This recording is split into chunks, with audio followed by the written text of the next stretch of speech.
અને quiz number 13 માં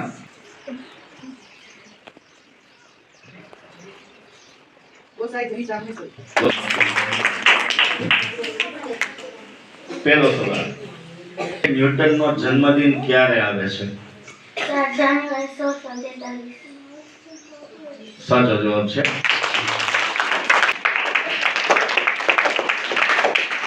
બીજો સવાલ, સર આઇઝેક ન્યૂટને ગતિના કેટલા નિયમો આપ્યા? 3 નિયમ. 3 નિયમ આપ્યા હતા. સાચો જવાબ છે. સર આઇઝેક ન્યૂટને સફરજન પડતા જોઈ શેની શોધ કરી હતી? ગુરુત્વાકર્ષણ અને સાર્વત્રિક નિયમ અને ફરીથી. ગુરુત્વાકર્ષણનો સાર્વત્રિક નિયમ અને ગતિના નિયમ. ગુરુત્વાકર્ષણ નહીં, ગુરુત્વાકર્ષણ, ગ્રેવિટી. સાચો જવાબ છે.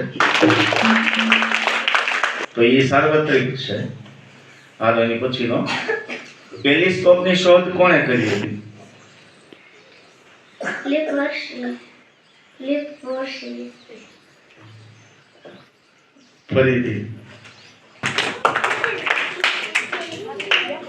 હાલો તો નવી ચિઠ્ઠી ઉપાડશું ને. મને ધ્યાનમાં જો કોનો વારો લીધો હોય.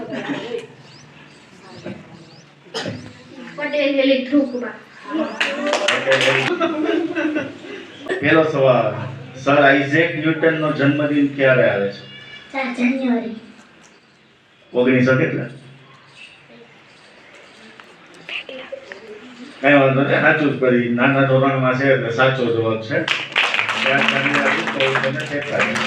લાગવત નથી હો, નાના ધોરણમાં સમજે. સર આઇઝેક ન્યૂટને ગતિના કેટલા નિયમો આપ્યા? 3 નિયમ. 3 નિયમ આપ્યા. સાચો જવાબ છે. સર આઇઝેક ન્યૂટને સફરજન પડતા જોઈ શેની શોધ કરી હતી? ગુરુત્વાકર્ષણ બળ. ગુરુત્વાકર્ષણ બળ. સાવ સાચો જવાબ. હવે જે પ્રશ્ન છે એ કે ટેલિસ્કોપની શોધ કોણે કરી હતી? હાન્સ લિપસ. હા, સાવ સાચો જવાબ છે. હાન્સ લિપસ.